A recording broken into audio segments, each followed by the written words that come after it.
Hello, friend. I've been wanting to make this video for a long time, and it's finally come. Today is November 6th, 2018, and tomorrow I'm taking a huge step in bettering my life. Started that journey about 4 or 5 years ago when I realized there was more to understand about taking care of myself and loving myself and helping other people, especially those that I love so dearly. And so I had some hard things to do. I had heard for years about stress and the toll that it would take on your body, and the fact that sometimes you had to get out of certain relationships to take care of yourself. So that's what I had to do. I had to step out of my marriage of 29 years, be 30 this December 6th.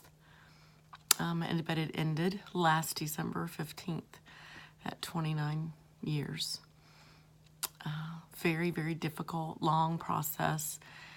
But because we took it slow and continued to communicate through that process, we're able to be friends and try to provide as much normalcy and balance for our children as we can.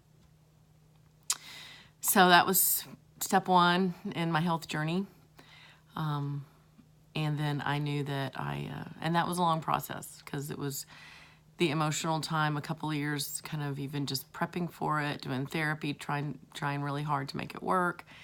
And then the separation, and then readjusting into 2 new homes, selling our old home, going through 30 years of family memorabilia. And so it was very stressful and a long process. And it really just finished. We sold the house that we co-owned about a month ago. And so now it's moving on. In process of working on my health now in regards to food, weight, and eating, drinking, moving, and how I want to live the rest of my life. So tomorrow I'm having gastric bypass surgery at 9 a.m. at St. Vincent's Bariatric Center in Carmel, Indiana, just north of Indianapolis. And I'm so excited. I'm so ready. I'm so ready for this next step. You know, a lot of people say that they're doing this kind of a surgery because they want their life to change. And I would say I'm doing this surgery because my life has changed. And it doesn't feel true anymore to just kind of live in this chaotic relationship with my body and with particularly food and just all kinds of health issues related to food. I have Hashimoto's, thyroid, autoimmune disorder. Recently started to go on high blood pressure medication. I have tendinitis, which I am starting to think might have to do with weight also. And I'm just a step away from diabetes. I'm not diabetic, not pre-diabetic, but I think if things continued along this journey, it would just be a matter of months. So, nope, I'm going to take care of it, and I'm going to work hard, and I'm ready. I'm ready to be who I am, be more of who I am. So I'm excited. And so my plan is to really make this video for me, but maybe someday I'll share it. So this is for me to remember, to reflect, and to just kind of journal, video journal, vlog. I'm just sitting looking in the mirror at myself, at my grandmother's dresser, and my new bedroom in my new home, and feel comforted and feel surrounded by peace and gentleness and love in my home where I live in my home. I invited my parents to live with me. My son, who is 13 now, and my daughter, 22, is getting married very soon. And also then not far away is my oldest daughter, who comes to visit fairly regularly. So it's good. It's good life. I don't think it's forever going to be like this. I'm trying to really enjoy what we have right now in our sweet little dog Moki. So I would like to just pose questions to myself and answer them. I'm going to try to write a bunch of them down and put them in a jar and just pull them out as we go. But specifically, I'm going to ask now for myself next week, how did it go in the hospital? How was the surgery?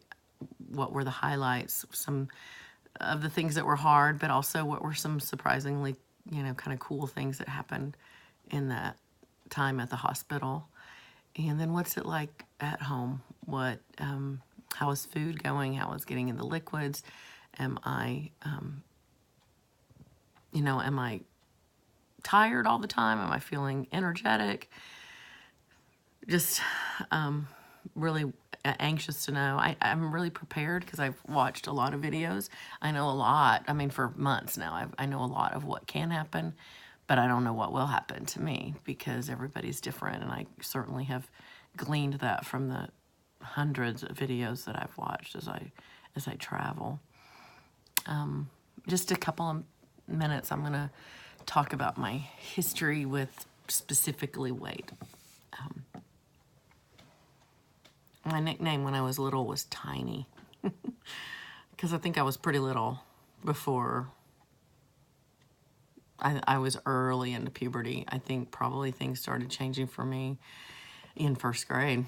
And when I went to school, I noticed, because I didn't go to kindergarten, but I noticed that I was taller than everybody else. And by third grade, I felt just larger than most other people.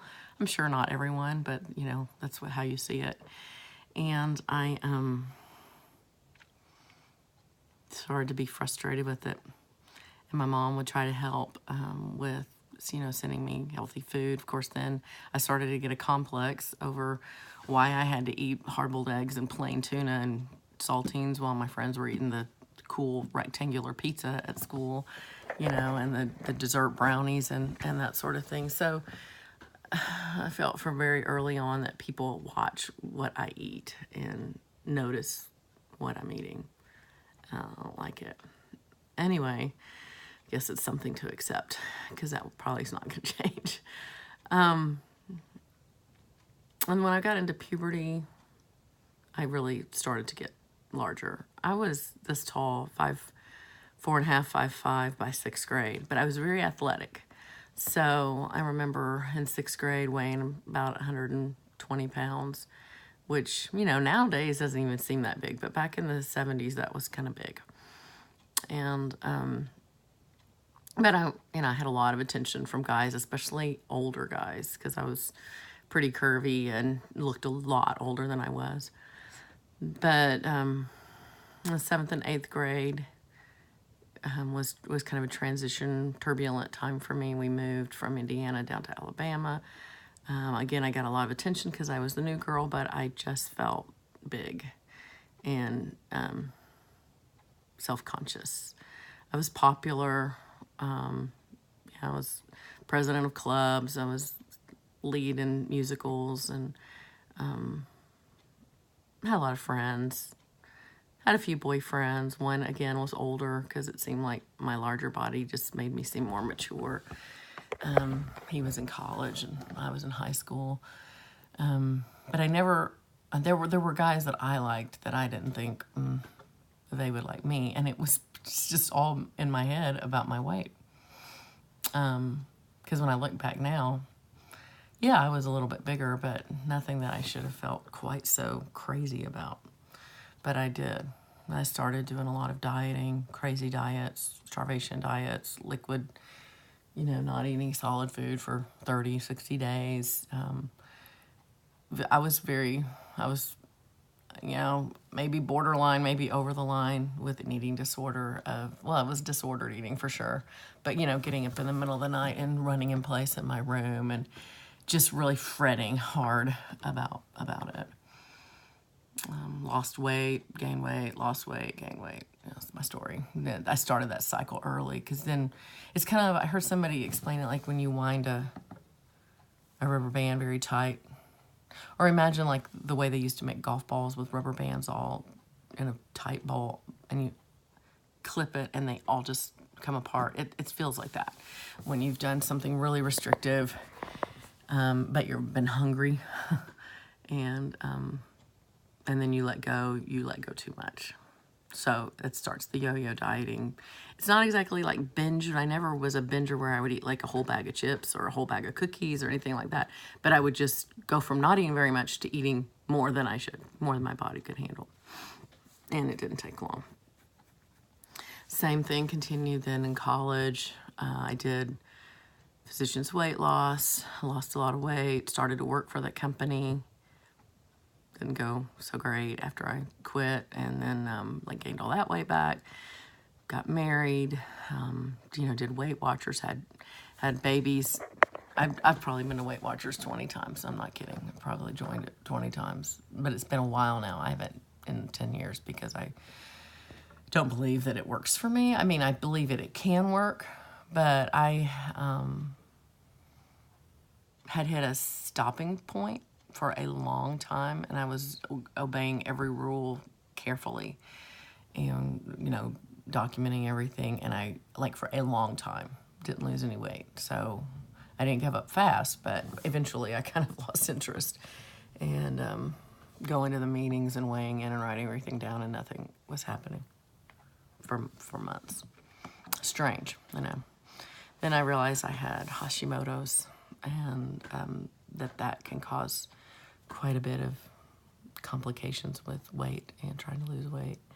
I've done paleo, I've done OptiFast, I've done, seriously, you name it. Like a lot of people in my position. Anyway, no more fooling around, and I know this is going to be hard. I know especially in 15 to 18 months, it's probably going to start to get really hard. So I'm trying to set my mind for that and really change patterns. So we'll see. We'll vlog in and see how I'm doing with that. But there's a whole lot of life ahead. There's a whole lot of understanding what it means to love myself well. Been using the 1 Corinthians 13 love chapter and applying it to myself. And I've shared that with my students and with some women that I have a book group that I lead. I've shared it with them. It's kind of transformative, so maybe one time I'll just talk about that a little bit, what that looks like and how it plays out. Anyway, next time I talk to you, it will have happened this time tomorrow. I should be in recovery room or back in my hospital room, so we'll have my sweet family around me and just praying all goes well. Next time.